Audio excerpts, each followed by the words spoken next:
Island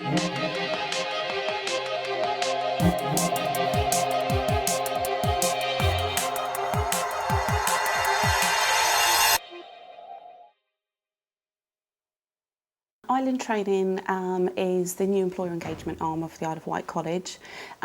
We have been working with employers for a long time now at the college, and that previously has been done in different strands. So we've had our own college work-based learning division, we've had a business development unit, and they predominantly worked with employers. We also had a subsidiary company called Isle of Wight Industrial Group Training Services, and I became the general manager of that company as well. And we also had a health and social care unit, which was predominantly work-based learning. And from a strategic point of view, we thought, well, to make it easier for employers, that we should perhaps look at bringing the four strands together and forming a separate employer engagement arm, which is what we did, and that's how Island Training was created. Island Training operate across a broad curriculum range. We deliver apprenticeships in engineering, construction, the service sector, so hospitality, horticulture, hair. Then we do a lot of kind of like the office-based administration, so for example business admin, customer service, IT, management, team leading. And we are looking, which is really an exciting time for us, to expand the number of apprenticeships that we're delivering, and we will be delivering apprenticeships in health and social care, and we're also looking at developing an apprenticeship programme in childcare as well.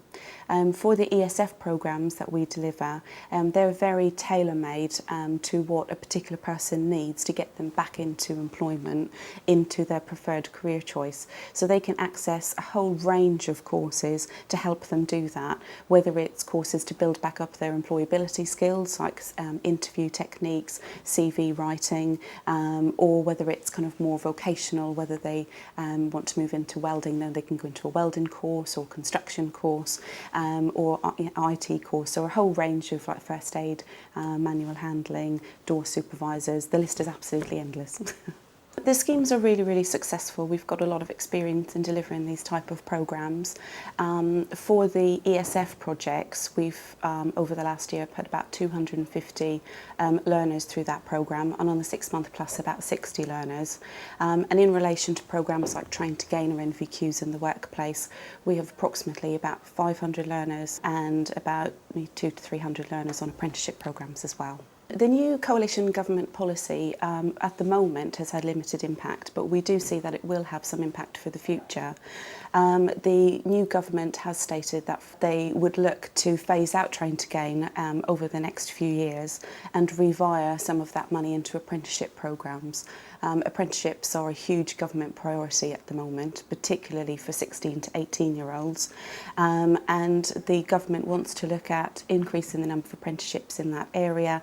The government wants an increased number of level 3 apprenticeships and moving into level 4 as well, so we need to respond to that. Funding security for these schemes is still quite an unknown quantity at the moment. We operate under an employer responsive funding stream, which certainly in the short term hasn't had an impact on us in relation to funding allocations. Certainly for the future, we do need to look at expanding the apprenticeship programmes that we do deliver, to make sure that we can meet the needs of employers on the island. I think there's more work to be done with island employers to heighten their awareness of the funding opportunities that are available for them and the benefits of taking on an apprentice. We do have, as part of Island Training, a team of what we call customer liaison officers who are sector specialists in their field, and they work with employers to talk to them about apprenticeships, about bespoke training, different funding opportunities that are available, and currently we have the age 16 to 24 grant for employers, and that's to encourage employers who perhaps previously haven't taken on an apprentice, to encourage them to dip their toe in the water in the world of apprentices. I think with the island and the demographics of the island, we've got a lot of SMEs, and some of those employers think, it's like taking on an apprentice, it's a big commitment. But for us, I think if they see what the benefits are of taking those apprentices on, then they will be able to engage with that. I think for employers, they need to work very closely with their training providers, whether that be a college or a private training provider on the island, to make sure that the training that they're getting is the training that they want. And that's hugely, hugely important. And certainly from an island training perspective, we only want to be delivering what the employer wants. Otherwise, the employer can get a bit disenfranchised and think, well, this training isn't having a great impact on our business and therefore isn't relevant to us.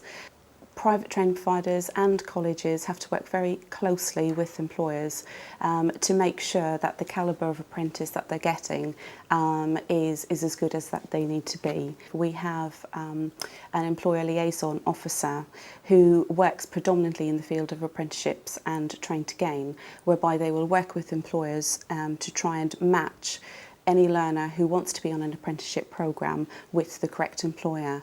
There's also a national scheme called the Apprenticeship Vacancy Online scheme, whereby a potential apprentice wants to source an employer. They can apply for vacancies online and hopefully be matched with an employer of their choice. There are a lot of motivated candidates locally. We're probably in quite a luxurious position being in a college, so we've got access to lots and lots of learners, and we do work actively with learners in the full-time curriculum who perhaps would like to work and learn at the same time, and therefore we will try and source an employer for them, or if we've been speaking to an employer who wants an apprentice, we'd be able to match that the other way, and that way they can move from being onto a full-time programme perhaps into an actual apprentice with an employer. I would certainly say that locally there's not a shortage of motivated candidates for employers out there. It's really important that employers do retain their apprentices once they're skilled. That's certainly a big consideration for any employer who takes on an apprentice. From a personal point of view, I think if an employer creates an environment which is conducive for the learner and a place where they want to work with the same opportunities as other members of staff once they move out of their apprenticeship programme, then there's no reason as to why that apprentice wouldn't want to stay with that employer and have longevity. I think the island itself is an absolutely beautiful place to live. It's got a lot of strong points. We've got a lot of a diverse range of employers on the island, so there are a lot of opportunities for people who do wish to stay on the island. Training is hugely important to the island economy. The employers are certainly engaging more and more with training.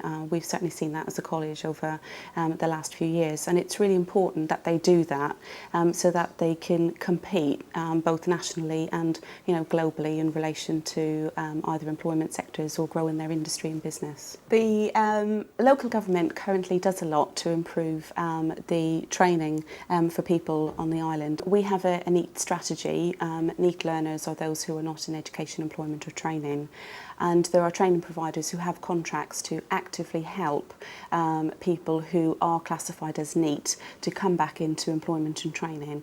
And I think for the future, local government has just got to ensure that the colleges and providers on the island do have sufficient funding to secure employment places for these learners. And what are the latest developments with the diploma? Currently with the diploma, the college is involved in collaboratively with the schools and private training providers on the island to deliver all the diploma lines. The diploma is particularly successful with the 14 to 16-year-olds. Certainly in hair and beauty it's really, really popular. We've recently launched the diploma in engineering, and we've also recently secured approval to run the diplomas in manufacturing and design and public services.